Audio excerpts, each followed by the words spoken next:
Assalamu alaikum. In this session, we are going to discuss the structure of agrarian systems in the developing countries.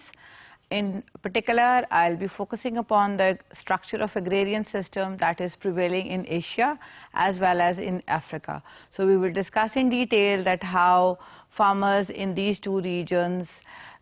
what are the different things, how do they grow the different types of crops, and what is the overall system, and what are the major characteristics of the agricultural sector, which predominantly explain the important aspects or important features of the agricultural growth or agricultural sector's performance in these two regions. As we discussed earlier, the structure for agrarian systems in detail in Latin America. So these are the major three regions in which agricultural activity dominates basically. And we can, if we look at the overall agricultural transformation process, we discussed that it has been classified as a series of 3 stages, and in the initial stage the agriculture sector is predominantly explained by the subsistence farming. Then gradually we move on to stage number 2, where some sort of modern techniques are utilized, and such economies are known as the transforming economies, where a major section is still dependent upon subsistence farming, but somehow to some extent some sort of mechanization in the overall agricultural output is employed and applied, and we see that in certain sectors, not all of them, the overall productivity also goes up as long as the agricultural output is concerned. And then we move on to the third stage, which is called the economy, which is like basically termed as a stage in which the predominant feature is something which is associated with the urban areas, and we see a greater concentration of people that are situated in urban areas, and the focus kind of like transforms from the agriculture sector towards the manufacturing and the service sector. So such economies are known as the urbanized economies. So if we categorically analyze the overall structure of agrarian systems that are prevailing in the developing countries, we can simply classify that predominantly or explicitly or majorly we see that in Africa the overall different types of economies that are situated fall in this stage 1, which is called the subsistence farming stage. And then we can move on to this Asian region, where we see that there are a number of economies that can be classified as the transforming economies. And then if we move towards Latin American countries, we observe that there are a large number of countries can be classified as the urbanized economies. So we discussed in detail earlier the structure of agrarian systems that is prevailing in the Latin American countries, and now I'm switching over to the explanation of the structure of agrarian system in Asia in particular. So if we look at the transforming economies, major countries are concentrated in this region of Asia, where we observe that as long as the Asian countries are concerned, there is a lot of fragmentation and subdivision of peasant land. So we see that overall the land holdings that are owned by the farmers, the landowners in Asia in particular, have this characteristic of a lot of fragmentation. By fragmentation, I mean that the land holdings by every single individual farmer in Asian region is not very large. It is sufficiently small, and the pieces of land are broken into small chunks. So this is how we classify or explain the term of fragmentation. In other words, fragmentation को हम वजाहत के लिए देख सकते हैं कि ऐसे के situation जहाँ जो farmer है या काश्तकार है, उसके पास बहुत बड़ा piece of land नहीं है, उसके पास बहुत छोटे छोटे से सब होल्डिंग्स हैं या बहुत छोटा लैंड एरिया है जिसको हम और एक जगह पे कॉन्सेंट्रेटेड नहीं है। हो सकता है कि एक ओनर के पास जो लैंड है वो कुछ छोटे से एरिया एक जगह पे मौजूद है, दूसरा जो छोटा एरिया उसके जिसका वो ओनर है वो सिचुएट करती है या लोकेट करती है in some other part of the same village और in some other area. So this is called fragmentation, that the land holding is split into smaller parts. So if we look at the reasons behind this fragmentation, extensive fragmentation that is prevailing in Asia, we see that we know that there is a very famous Nobel laureate development economist whose name is Gunnar Myrdal. So according to him, he has come up with 3 major interrelated factors that are considered to be responsible of this extensive fragmentation that is there in Asia. So according to him, these 3 factors comprise the intervention of European rule, number 2, the progressive introduction of monetized transactions and the rise in power of the moneylender, and thirdly, he says that according to him, the rapid growth of Asian populations also contribute towards this extensive fragmentation. So if we look at the first 2 aspects, the intervention of the colonial rule and at the same time the consequent rise of the money lenders, we observe that particularly in India and Pakistan, in Asia, there is this contemporary landlordism that developed because of this the colonial rule in the past in these countries in particular. So in addition to that, we also observe that this extensive growth of money lenders or the monetization in this region also kind of like developed this feeling, overall feeling that whosoever supported the colonial rule were given big land holdings, and as a result we observed that there was a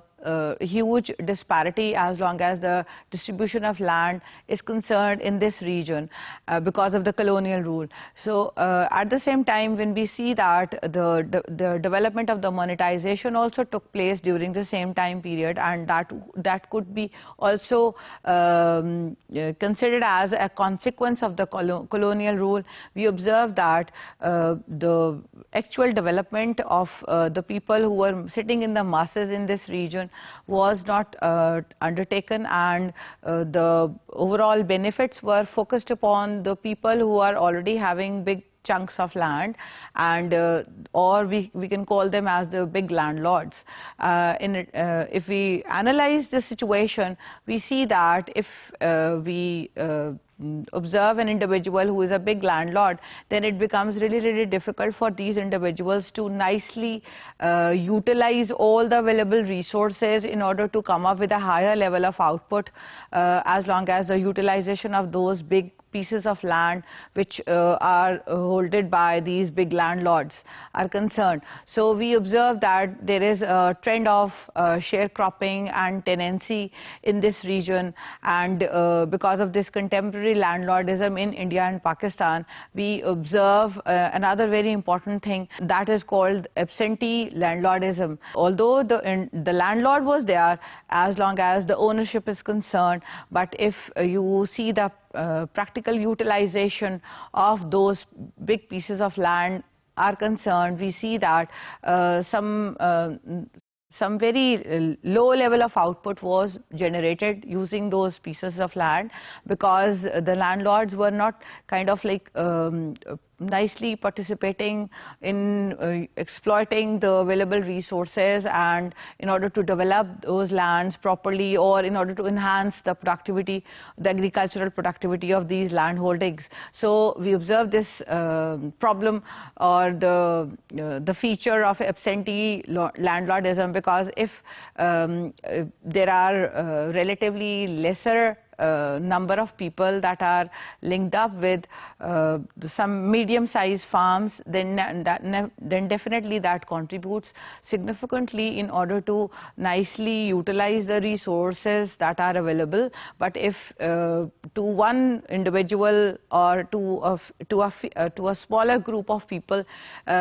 we see that there is a lot of land that is given to them or that is owned by them, naturally the type of utilization in that case would not be that efficient and that productive as it could be if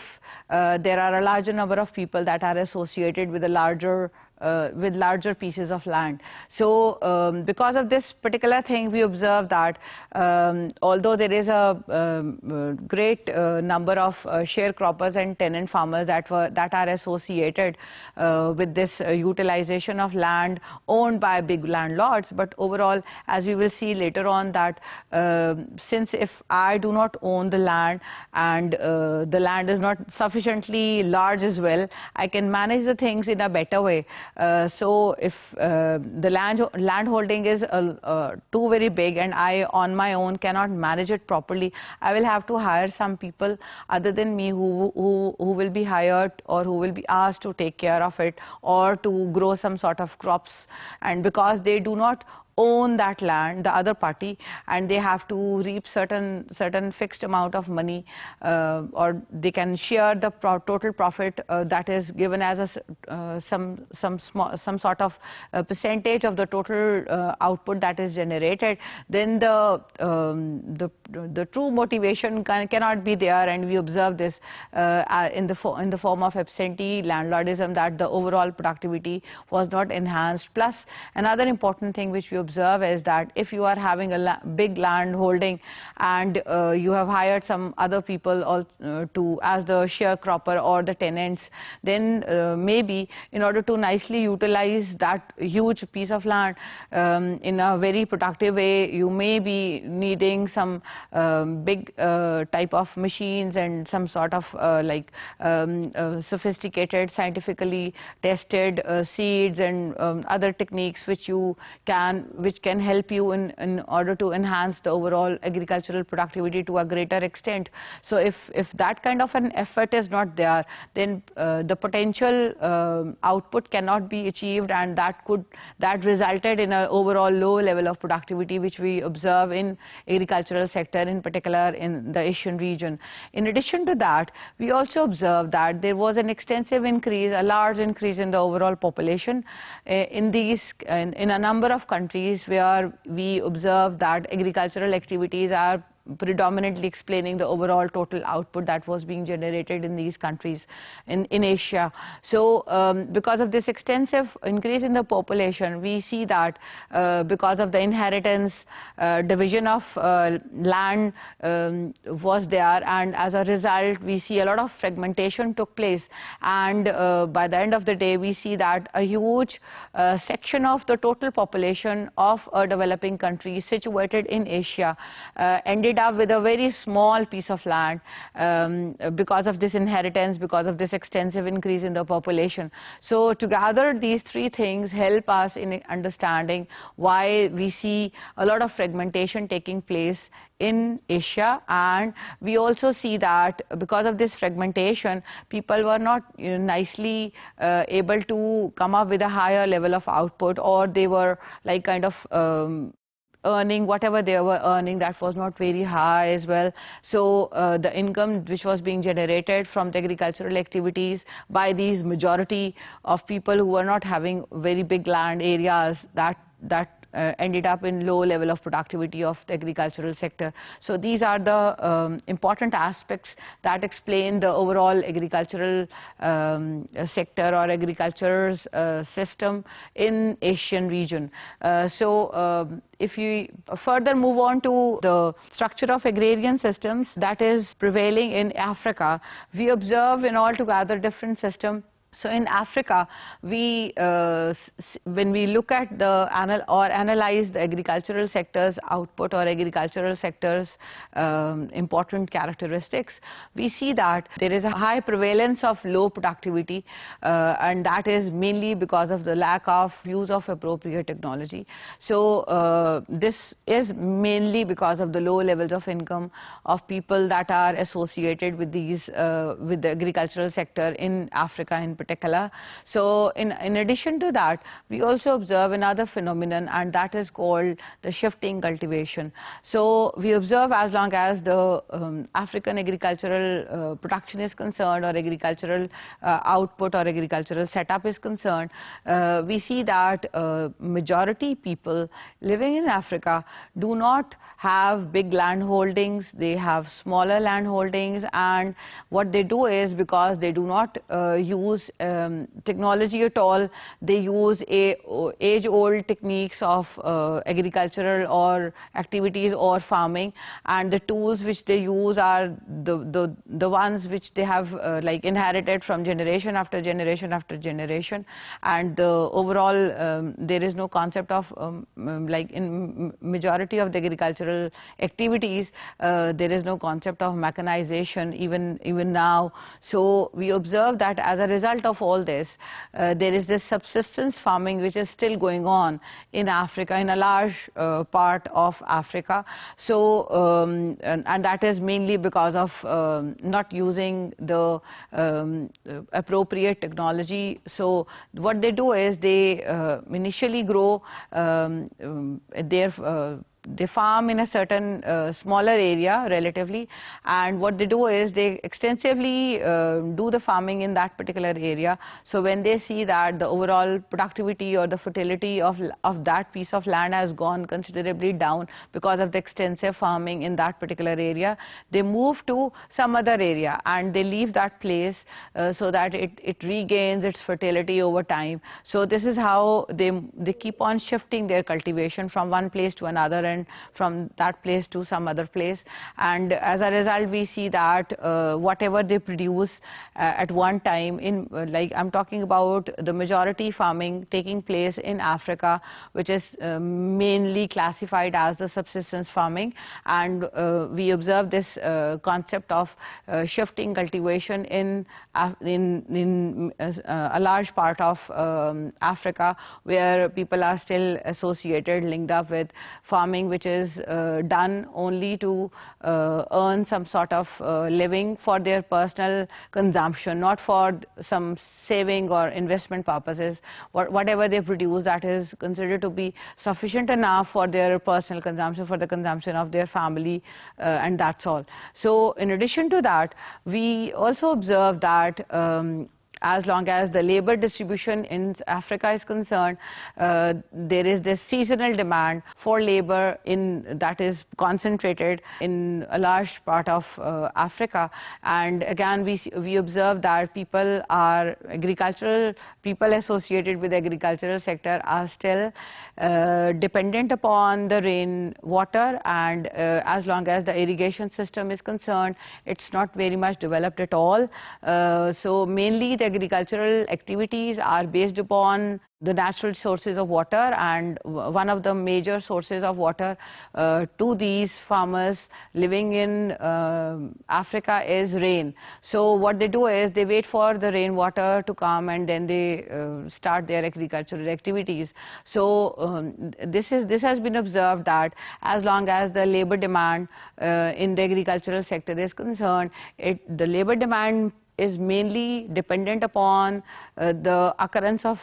rain. So if the season is rainy, then the demand for labor in agricultural sector would be higher, and all the different types of labor that is linked up with agricultural sector is fully employed. But if the rain is not there, then we see that like particularly if there are no high times of agricultural activities such as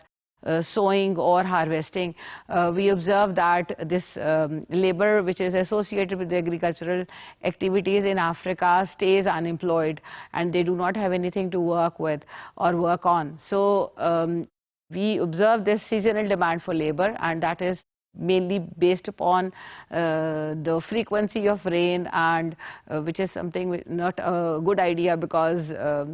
if you can only earn make money when the rain is there, and if the rain is not there, you are not finding any job or any work, then that means you are not getting any money in return to what. If you are not working, you would not be able to generate any money. So if the money is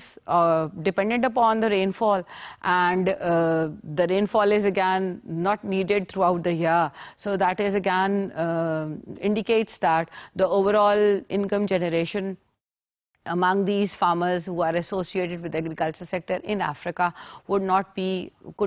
like very high. It would be definitely comparatively low, because it is the demand for labor is purely seasonal in these regions. Another important aspect which you observe as long as the agriculture sector's performance in Africa is concerned, that there is a high dependence on unimproved seeds sown on unfertilized and rain-fed fields. So we observe that as long as the technological innovations are concerned, it's kind of like we observe that there is nothing of that sort in majority of the villages that are there situated in Africa. So whatever seeds they use, majorly they are the unimproved seeds. No technological improvements have been undertaken as in order to develop the varieties of seeds that are used by these farmers. And again, we also observe that the land which they use for the agricultural activities is also unfertilized, one thing, and secondly, it is rain fed. So they are majorly still dependent upon the rain as the source of irrigation. And as if we look at the overall utilization of fertilizers by the farmers that farm in Africa, we observe that the overall utilization percentage is very low as compared to what is the extent of utilization of fertilizers in Asia and other regions of the world are concerned. So this is another important thing, and if obviously they are using unimproved seeds, the irrigation source is not developed properly. They are still depending upon the rains to as the source of irrigation or source of water for their fields or for their crops, and the fertilizers are also not being used. So as a consequence, the overall production of the agricultural product would be sufficiently low, and that is why we see that they are still stuck with this issue of subsistence farming. In addition to that, we observe that there is a larger fraction of underutilized land that is there in Africa. So whatever land they are using is being utilized below the potential of the total potential of the land. So we see extensive areas that are not utilized properly for the agricultural activities, and that indicates that if whatever land area is being utilized for cultivation purposes, if that is utilized in a better way, definitely they will be able to produce a higher level of output and they will improve upon. So this is another important issue. In addition to that, we also observe that there are certain climatic changes that are occurring in this region, and the necessary actions that are being taken up by the farmers and by the governments, by the countries situated in this region are not up to the mark or not that advanced, or they are not very good, so that they should be nicely able to cope with the challenges of the changes in the climate or the environmental changes which are being observed in this region, and that is like primarily because of the global warming. So again, we see that the irrigation is an issue as long as the farming activities in Africa is concerned. So at the same time, when we see that there is this global warming also, naturally the the water utilization is a major issue. So if there are certain strategies that are taken up by the farmers and the policy makers that are there in this region or for this region, naturally they will be able to cope with with these changes in the climatic issues in a better way. So that is another important area of concern which is there as long as the structure of agrarian systems prevailing in Africa is concerned. So another important thing as a policy suggestion that has been recommended by several analysts is that they need to go for another new round of green revolution in Africa, so that the overall development in the agricultural sector should take place, and they should move on from the subsistence farming towards stage number 2, which is called the transformation or the agricultural transformation. So we observe that the poor farmers are less adapting to the changes that have taken place in this region in particular. So in order to explain the same by using some real data, I'm going to discuss a figure with you. This particular figure has been taken up from the World Development Report, and as long as the details that are given in this figure are concerned, the bars which you will see in this diagram are based upon the actual data, and the overall performance of the agricultural sector in different regions has been accounted for, and together there are 3 important areas which have been accounted for in order to discuss the overall expansion of the modern inputs in the world's developing regions. And these 3 attributes are the irrigation, the improved varieties of cereals, and the third one is the fertilizer consumption. So I'm going to discuss this figure in detail with you. So the thing which you are seeing right now is a figure which explains the overall expansion of modern inputs in several regions. And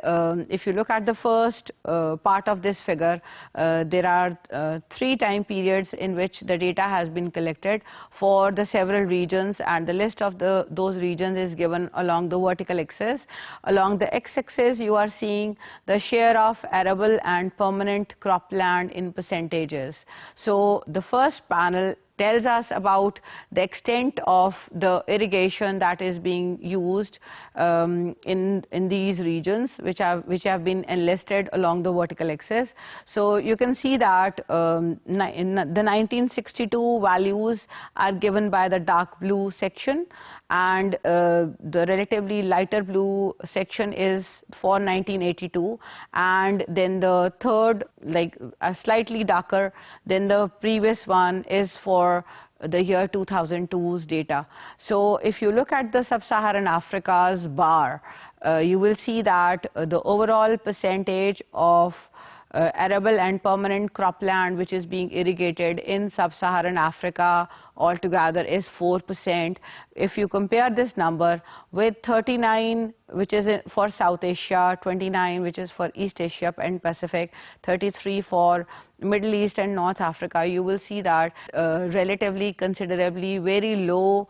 share of arable and permanent cropland is being irrigated by using the means of irrigation. And if we compare the same with the area which is being irrigated as a share of arable and permanent cropland in South Asia, that is given as 39%. So if we look at the overall development over time of this area which is irrigated in these regions, we observe that although sufficient area is being irrigated in 1962, but there is a very slight improvement in 1982, and if we move further in 2002, then again in sub-Saharan Africa the addition is significantly smaller as compared to what achievement has been made in other regions. And in particular, if you look at the value that is for South Asia, you will see that the size of the bar that reflects the data for 2002 is sufficiently larger in South Asia as compared to what we observe in sub-Saharan Africa. So on the basis of this, we can conclude that even now the overall area which is being irrigated in sub-Saharan Africa makes up a very smaller chunk From this we can conclude that the total area in sub-Saharan Africa which is being irrigated is just 4%. And if we compare the same with the overall area which is being irrigated in South Asia, that is given as 39%. So this very nicely indicates that if a very small piece of land in out of the overall whole is being irrigated, naturally that strongly affects the total product which we get from the agricultural sector. So if a larger piece of land is irrigated, is used like where water is being utilized in order to grow the agricultural products, then naturally you can have a higher level of output. So if based upon this irrigated area percentages, you can nicely imagine or see that what will be the difference in terms of the agricultural productivity. Now if we compare the same numbers by the total population which is situated in these areas, you can imagine that why we observe starvation and hunger and still larger concentrated areas having subsistence farming in sub-Saharan Africa. So this thing becomes very evident to understand that the reason behind this hunger, starvation prevailing in sub-Saharan Africa in extensive areas is primarily because of low level of technology, low level of irrigation which is being which is being utilized and overall the overall productivity level of agricultural sector is also comparatively lower. So in moving further, the next panel which is given in the middle of this figure is representing the improved varieties of cereals that are being used in different regions, and again the data set is for 1980 and for 2000. The legends are given on the right side. So the lighter blue color is for the data that is for 1980 and the darker blue color is for the data for the year 2000. So we see that for sub-Saharan Africa, once again the overall length of the bar is comparatively shorter as compared to the bars which we observe for South Asia and East Asian countries. We also observe that the total percentage of the improved varieties of cereals that is there in sub-Saharan Africa is just 22%, whereas the improved varieties of cereals in South Asia is 78%, and the East Asia and Pacific percentage of improved varieties of cereals that have been produced in these 2 years is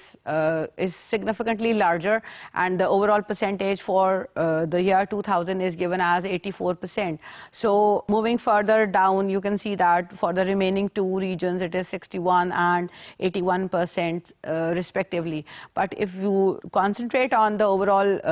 length of the bar for sub-Saharan Africa, we observe that the improved varieties of cereals is very low in this region as compared to other regions, and that is again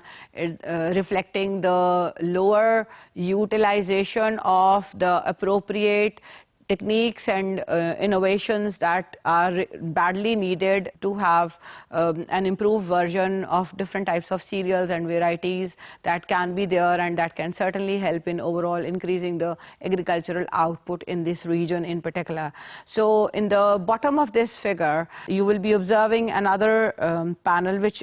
indicates the fertilizer consumption of by the agricultural sector in different regions, and again we have taken into account over here the data for 1962, 1982 and 2002. So once again you see that the bar that represents the fertilizer consumption in sub-Saharan Africa is the shortest, and the longest bar is for East Asia and the Pacific, where we observe that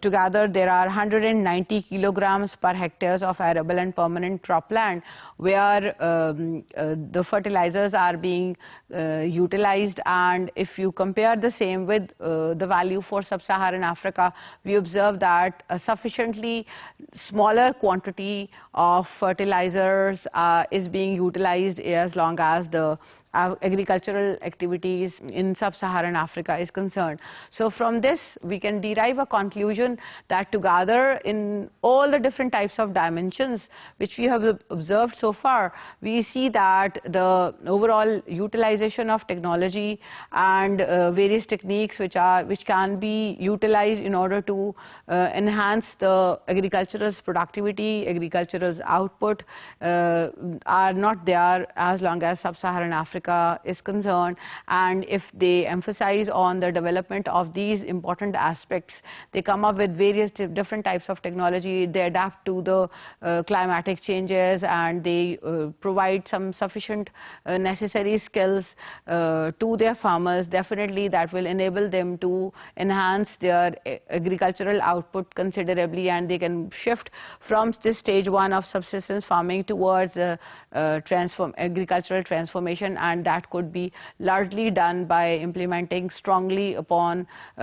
green revolution, and that could certainly help them in coming up with this issue of starvation and less development in this region in particular. The next thing which I am going to discuss with you is the role of women in agricultural activities. As long as women in different regions is concerned, the role of women in different regions is concerned, we observe that nearly 60 to 80% of the agricultural labor in Africa and Asia is women. And if we look at the Latin American countries, there we observe that approximately 40% of the agricultural labor is females. So we see that there is, particularly in Africa and Asia, we observe that there is a huge proportion of total labor force that is associated with agricultural activities that belong to this gender.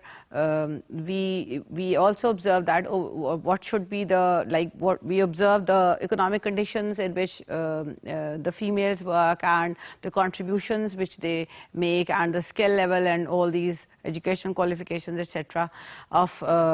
females that are important to be considered. Why? Because as I just said that if you decompose the labor associated with the agricultural activities in Asia and in Africa, nearly 60 to 80% of the total labor force is females. So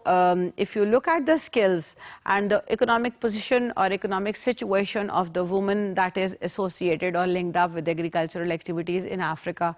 and in Asia, we see that the economic position is not very good as long as the skills are concerned, as long as the qualifications of these individuals, the females associated with agricultural activities are concerned, they are not also very good. So there are a number of explanations to this. बहुत से लोगों ने, बहुत से theorist ने बहुत मुख्तलिफ तरह के रीजंस को डिग आउट किया है टू एक्सप्लेन कि why the females that are associated with the agricultural activities is something which is not developed, या वो बहुत अच्छे हालात में नहीं है. उसके पीछे जो अहम वजूहात बयान की गई हैं वो मैं आपके साथ शेयर करने जा रही हूँ. So some of the theorist conclude that चूँकि जितने भी स्किल्स डेवलपमेंट के प्रोग्राम्स इनिशिएट किए जाते हैं डेवलपिंग कंट्रीज़ में, उनमें प्राइमरली जो ट्रेनर्स होते हैं वो मेल्स होते हैं. तो they find it relatively easier and comfortable to pass on the skill to male individuals as compare to female individuals. Plus there is another very important aspect that whenever the people who belong to these teams जो कि training या know how या agricultural activity से कोई भी बारे में information को पास ऑन करने के लिए भेजे जाते हैं in different villages in different areas, they always like to have a word or provide the training or provide the sufficient information or provide the required information to the males as compared to the females. So that is there. And another interesting thing which I read somewhere and I thought it would be interesting for you to know as well is that जो females हैं उनको farmers की wives के तौर पर treat किया जाता है, उनको as फार्मर्स ट्रीट नहीं किया जाता. सो जितना भी हमारा स्किल ओरिएंटेड प्रोग्राम्स हैं या ट्रेनिंग प्रोग्राम्स हैं या लोगों को जो एग्रीकल्चरल सेक्टर्स के अंदर एसोसिएटेड हैं उनको किसी भी किस्म की फर्टिलाइजर्स के इस्तेमाल के बारे में या बीजों के बारे में या कोई भी किस्म की जो इंफॉर्मेशन प्रोवाइड की जाती है, they always like to pass on this type of information and skills etc. to the male farmers, and they kind of like completely ignore the female farmers. So whatever female farmers know is whatever they learn from their family members. So as such उनकी कभी training programme के ऊपर इतना focus नहीं किया गया है through out the world, या ख़ास तौर पे अगर हम डेवलपिंग कंट्रीज़ में देखें जहाँ भी एग्रीकल्चरल एक्टिविटी काफ़ी प्रिडोमिनेंटली एग्जीक्यूट हो रही होती है, वहाँ हम देखते हैं कि फीमेल्स को के कोई ट्रेनिंग प्रोग्राम या स्किल एनहांसमेंट प्रोग्राम इस तरह के नहीं बनाए जाते. Plus we also observe that as I once mentioned that in Africa in particular we need to see that अभी भी बहुत ज़्यादा कॉन्सेंट्रेशन में, बहुत ज़्यादा प्रोपोर्शन में ऐसे गांव हैं अफ्रीका के अंदर, सब सहारन अफ्रीका इन पर्टिकुलर, जहां आदमी जो है वो कोई और एक्टिविटीज़ को अंडरटेक करते हैं which are less related to the agricultural activities, और जितने भी प्राइमरी एग्रीकल्चरल एक्टिविटीज़ हैं they are undertaken by females. So they kind of like males in certain villages in sub Saharan Africa stay at home या वो और शहरों में जाके नॉन एग्रीकल्चरल एक्टिविटीज़ में पार्टिसिपेट करते हैं, जबकि जितनी भी फार्मिंग है, सबसिस्टेंस फार्मिंग है, उससे रिलेटेड जितना भी एक्टिविटीज़ हैं वो सारे के सारे are conducted, done by the females in those villages. So the interesting fact is that these ladies are although involved with farming and all these agricultural related activities, but as long as the skill level is concerned, as long as their training is concerned, it's kind of like completely ignored. और उनको कोई इस advance किस्म की technology, advance किस्म की skills को कभी भी पहुंचाया नहीं गया, उनको बताया नहीं गया. सो जिसकी वजह से हम ऑब्जर्व करते हैं कि जो हमारा पोटेंशियल एग्रीकल्चरल आउटपुट हो सकता है दैट इज़ नॉट रीप्ड, वो अचीव नहीं होती है, और बहुत low level of agricultural output को अचीव किया जाता है या उगाया जाता है. जो कोई भी आपकी क्रॉप्स उगे हैं या प्रोडक्टिविटी आपकी बनी है या आउटपुट आपका जो भी जनरेट हुआ है वो सफिशिएंटली लार्ज नहीं होता है, वो because of this age-old conventional traditional methods of farming, sowing and cultivation and harvesting etc. से आपकी जो overall productivity है agricultural activity की इन areas में in particular जहाँ औरतें concentration में ज़्यादा हैं farming से associated, और naturally चूँकि उनकी skills नहीं है या पुराने ज़माने की skills को ही वो continue कर रही हैं, उसकी वजह से आपका productivity काफ़ी low है. So we observe that as long as the overall working hours of females is concerned,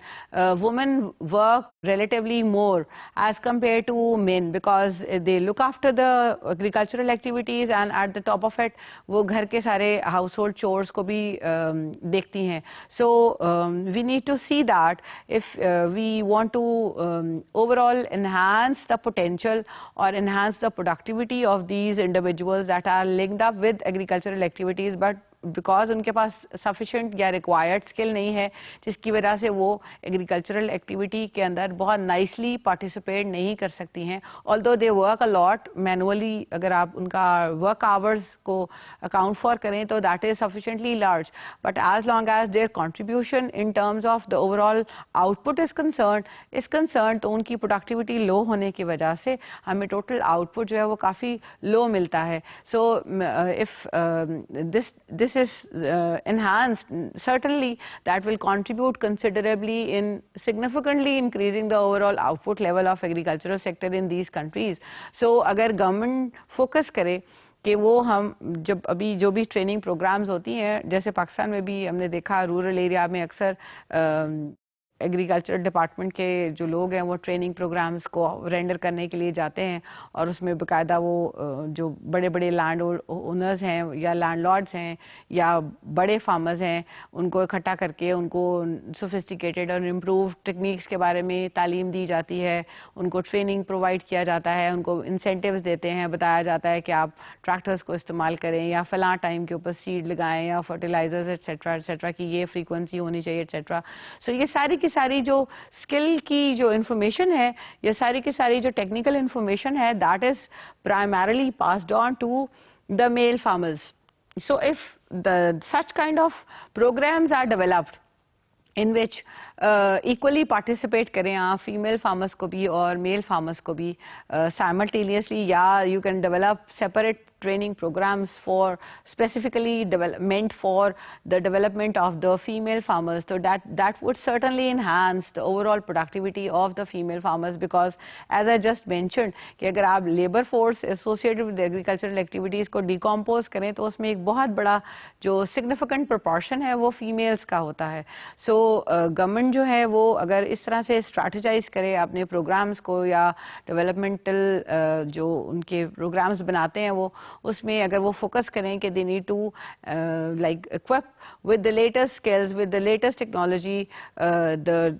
female farmers also, या females that are linked up with agricultural activities also. So certainly that will many times, many folds enhance the overall productivity of the agricultural sector. और हमारा जो mechanization है या जो modern utilization, modern techniques का utilization है in agricultural activity वो काफ़ी तेज़ी के साथ बढ़ सकता है, और हमारा जो डेवलपमेंट प्रोसेस है उसमें एग्रीकल्चर काफ़ी सिग्निफिकेंटली कंट्रीब्यूट कर सकता है. And that will also be used as like अगर आप की जो फीमेल्स हैं वो ही आप इतना स्मार्ट कर देते हैं, उनको एफिशिएंट बना देते हैं कि वो काफ़ी बड़े लेवल ऑफ आउटपुट को एग्रीकल्चरल एक्टिविटीज़ में पार्टिसिपेट करके यील्ड कर सकती हैं, निकाल सकते हैं आउटपुट. तो उससे क्या होगी कि आपकी जो सरप्लस मैन पावर है वो एग्रीकल्चरल सेक्टर में बैठी हुई है, आप उसको कहीं और जाके एम्प्लॉय कर सकते हैं in order to develop your manufacturing sector, या जाके जो कि कोई माइनिंग या कोई और इस किस्म की एक्टिविटीज़ में आप उनको पार्टिसिपेट कर सकते हैं, ताकि आपका ओवरऑल जो नेशनल आउटपुट है वो कंसिडरेबली इंक्रीज कर जाए और आपका टोटल एम्प्लॉयमेंट लेवल भी बढ़ जाए. The next thing which I am going to discuss with you is the microeconomics of farmer behavior and the agricultural development. So we see a very important dominating aspect as long as the subsistence farming is concerned, that there is this risk aversion kind of a thing which is prevalent जब हम subsistence farming को observe करते हैं. सो हम उसमें देखते हैं कि एक डोमिनेटिंग सा फीचर हमें देखने को मिलता है अमंग फार्मर्स जो कि सबसिस्टेंस फार्मिंग के साथ लिंक्ड अप हैं. And this primarily is there because they do not have enough money to lose, और चूँकि subsistence farming से वो सिर्फ इतना ही आउटपुट को प्रोड्यूस कर सकते हैं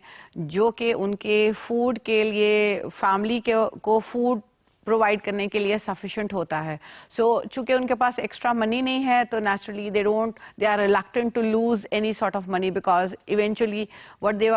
दे will be losing is the food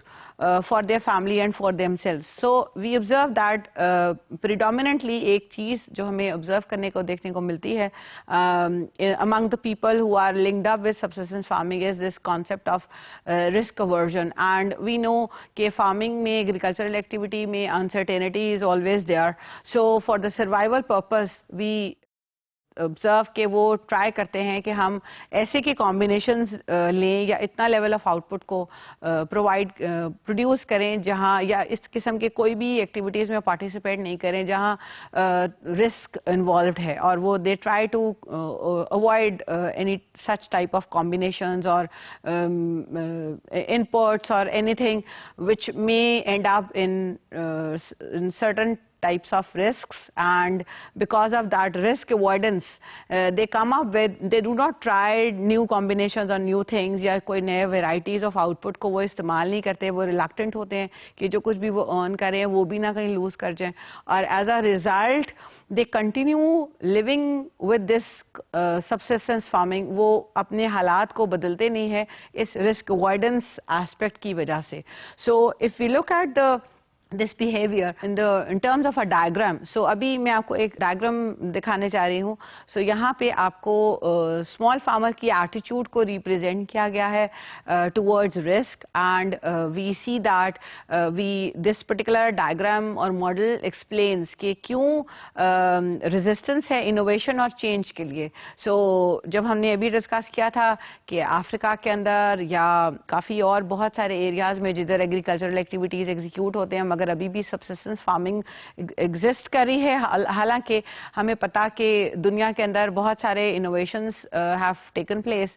तो वाई स्टिल लोग अभी भी सबसिस्टेंस फार्मिंग के साथ में स्टक क्यों हैं. सो ये छोटा सा एक डायग्राम है जो कि हमें वजाहत करता है, बताता है कि what is the reason behind still sticking with this subsistence farming and why farmers that are linked up with subsistence farming that are earning very low level of income from this subsistence farming are kind of like are behave in this way that they avoid risks. So over here you are seeing a figure in which time has been taken along the x-axis and output and consumption has been taken along the vertical axis. So आपको देखने को मिलेगा एक dotted line नीचे बना हुआ है जो कि horizontal straight line से parallel जा रही है, x-axis से parallel बनाई गई है, और इसमें जो level बताया गया है output का, that is the minimum consumption requirement, जिसको लेबल किया गया है MCR. By MCR we mean that एक फार्मर सिर्फ उतना लेवल ऑफ आउटपुट को प्रोड्यूस करता है जो कि बेयरली सफिशिएंट है उसके सर्वाइवल के लिए. सो नेचुरली ओवर टाइम हमें ये भी पता कि क्लाइमेटिक कंडीशंस की वजह से या अब हमारे फाइनेंशियल सिचुएशन की वजह से there could be fluctuations in the overall output of the agricultural setup. So अगर एक फार्मर है and the farmer has been labelled as farmer A और वो सबसिस्टेंस लेवल ऑफ आउटपुट को ग्रो कर रहा है या सबसिस्टेंस फार्मिंग कर रहा है और वहाँ हमें देखने को मिलता है कि आउटपुट जो है उसमें स्लाइट फ्लक्चुएशन है, so he will stick with this MCR level of total output. वो लेवल ऑफ आउटपुट को वो प्रोड्यूस कर रहा है जो कि बेयरली सफिशिएंट है उसकी फैमिली और उसके खुद के कंजम्पशन के लिए. In addition to this farmer A, in the same diagram, we also see farmer B, जिसका output sufficiently large है as compared to MCR level, और इस particular level को हमने define किया है as minimum desirable consumption level, और the abbreviation that has been used to represent this level of output is MDCL. और farmer B का level of output काफी high है और वहाँ आपको देखने को मिलेगा कि जो trend है इस output के अंदर farmer B के वो upward जा रहा है, जबकि जो फार्मर ए का ओवरऑल आउटपुट लेवल था वो हॉरिजॉन्टल स्ट्रेट लाइन के पैरेलल फ्लक्चुएट कर रहा था. This is moving upwards. So if you are in a capacity that farmer be के तरह एक हायर लेवल ऑफ आउटपुट को प्रोड्यूस कर रहे हैं, नेचुरली उस सिचुएशन में जाके यू आर एबल टू, क्योंकि आप ऑलरेडी काफ़ी हाई लेवल ऑफ आउटपुट को प्रोड्यूस कर रहे हैं, तो आप नेचुरली रिस्क लेने की सिचुएशन में हैं कि आप अगर डिफरेंट तरह की वेराइटी ऑफ सीड को इस्तेमाल करते हैं या फर्टिलाइज़र को लगा लेते हैं या आप कोई कॉन्ट्रैक्ट कर लेते हैं इरिगेशन का या कोई फैसिलिटी हासिल करने का या कोई ट्यूबवेल्स लगा लेते हैं, कुछ भी इस तरह से कि आपके पैसे खर्च होने जा रहे हैं उस पर, तो even if you lose some money in doing these kinds of activities, so still you are